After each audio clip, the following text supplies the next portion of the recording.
சொந்தமானதை தேடி வந்தீரே, சொந்தமானதோ கைவிட்டு போனதே.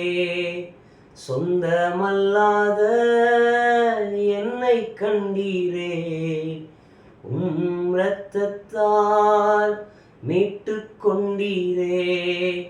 சொந்தமல்லாத என்னை கண்டீரே, இரத்தத்தால் மீட்டு கொண்டீரே. நீரே போதும், வேறு யாரும் வேண்டாம்.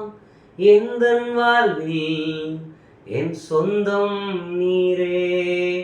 நீரே போதும், வேறு யாரும் வேண்டாம். எந்தன் வாழ்வில் என் சொந்தம் நீரே. ஆமாங்க, கர்த்தருடைய வேதத்தில் இப்படி ஒரு வார்த்தை இருக்கிறது. அவர் தம்முடைய சொந்தமான ஜனத்திலே அவர்களை தேடி வந்தார், அவர்களோ அவரை கைவிட்டு போனார்கள். அதனால் ஆண்டவராகிய இயேசு கிறிஸ்து தாம் பிறந்த யூத ஜனத்துல அந்த யூத ஜனத்தை மீட்டெடுக்கும்படிக்கு அவர் இந்த உலகத்திற்கு வந்தார்.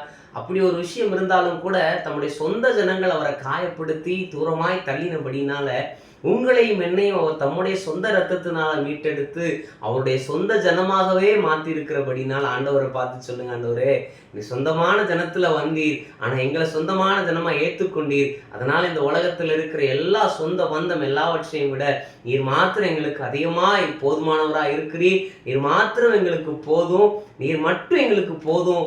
உம்மை விட இந்த உலகத்துல வேற பெரிய சொந்தம் வேற எதுவுமே இல்லை அப்படின்னு சொல்லி ஆண்டவரை நீ உயர்த்தி பாருங்க, அந்த அன்புக்குள்ள இணைஞ்சு பாருங்க. கர்த்தர் உங்களை ஆசீர்வதிப்பாராக. நான் உங்கள் டானி. ஆமென்.